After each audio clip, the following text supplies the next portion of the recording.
নমস্কার, সুস্বাগতম। আপনারা দেখছেন জুডো ধামাকা নতুন পর্ব, সাথে আছি আমি জুডো। কি কেমন হলো খেলাটা? হ্যাঁ, একেবারে 11.5 ওভারে খেল খতম, পয়সা হজম। গোয়ালিয়রের মাধবরাও সিন্ধিয়া স্টেডিয়ামে 14 বছর পরে খেলা হলো। এই স্টেডিয়ামের কিন্তু ইতিহাসে, ক্রিকেট ইতিহাসে একটা গুরুত্বপূর্ণ ভূমিকা আছে। দক্ষিণ আফ্রিকার বিরুদ্ধে 14 বছর আগে 2010 সালে সচিন তেন্ডুলকর পুরুষদের ওয়ানডে ইন্টারন্যাশনালে প্রথমবার 200 রান করেছিলেন। এই সেই স্টেডিয়ামে এত বছর পরে আবার খেলা হলো।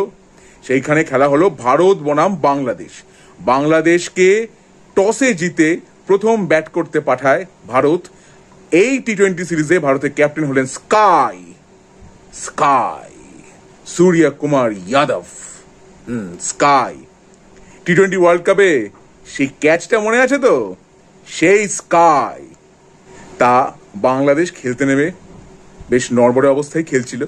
মাঝে শান্ত, মিরাজ এরা অনেক চেষ্টা করেছেন এবং মিরাজের জন্যই 120 রান ছাড়িয়েছে। 100 রান ছাড়িয়েছে বলা ভালো, নইলে মনে হচ্ছিল যে 80-90 রানের বেশি তো বাংলাদেশ করতে পারবে না, তাই মনে হচ্ছিল। কিন্তু মিরাজ খুব চেষ্টা করেছেন, ভালোই খেলেছেন।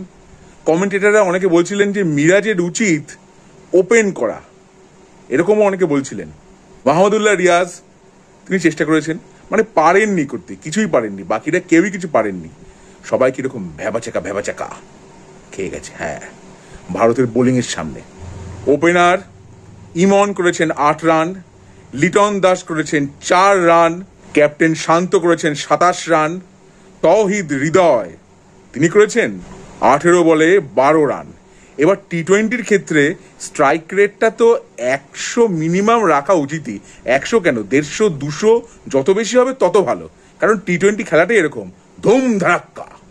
তা সেইখানে এরা বেশ ঠুকেছেন, পারছেন না খেলতে, বোঝাই যাচ্ছিল। ইচ্ছা করে যে করেছেন তা তো নয়। মেহেদি হাসান মিরাজ 35 রান করেছেন, যথেষ্ট চেষ্টা করেছেন তিনি।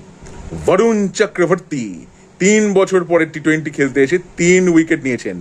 অর্শদীপ সিং যিনি আজকে প্লেয়ার অফ দ্য ম্যাচ হয়েছেন, তিনি নিয়েছেন 3 উইকেট। হার্দিক পান্ডিয়া একটু এক্সপেন্সিভ হয়ে গেছিলেন, কিন্তু দুটো ক্যাচ নিয়েছেন, একটা উইকেট নিয়েছেন। আর রান আউটটা যেটা হলো সেটা অর্শদীপ সিং করেছেন, কিন্তু সেটা হার্দিক পান্ডিয়ার বলেই হয়েছে। তাসকিনের রান আউট। মায়াঙ্ক যাদব তিনি নিয়েছেন 1 উইকেট এবং ডেবিউটেন্ট নীতিশ রেড্ডি তিনি উইকেট পাননি কোনো। এরপরে আসি ভারতের ব্যাটিং। সঞ্জু স্যামসন তিনি করেছেন 29 রান। সূর্য কুমার যাদব তিনিও 14 বলে 29 রান করেছেন। অভিষেক শর্মা যদি রান আউটটা না হতো, তিনি কিন্তু আজকে বেদম ঠ্যাঙাচ্ছিলেন বাংলাদেশি বোলারদের। 7 বলে 16 রান করেছেন, দারুণ খেলছিলেন। মানে ভারত খেলতেই নেমেছে একেবারে, হ্যাঁ, চারিদিকে একদম আগুন জ্বালিয়ে দেবো, আগ লাগা দুঙ্গা, এইরকম মনোভাব নিয়ে। নীতিশ রেড্ডি তিনি নট আউট রয়েছেন 15 বলে 16 রান করে। আর হার্দিক পান্ডিয়া 16 বলে 39 রান। আর দাঁড়িয়ে দাঁড়িয়ে যে মারাটা, কি কেমন লাগলো? পরের খেলা কোথায়? দিল্লি, 9 অক্টোবর দিল্লিতে অরুণ জেটলি স্টেডিয়াম, যার বর্তমান নাম, আগেকার নাম, চিরকালের নাম যেটা ছিল ফিরোজ শাহ কোটলা স্টেডিয়াম, সেইখানে সেই খেলা দেখবার অপেক্ষাতে রইলাম। এবং আশা করব টেস্টে যেমন 2-0 ইন্ডিয়া ওয়াশ করে ছেড়ে দেওয়া হয়েছে বাংলাদেশকে, টি-20তেও 3-0 ইন্ডিয়া ওয়াশ করা হবে।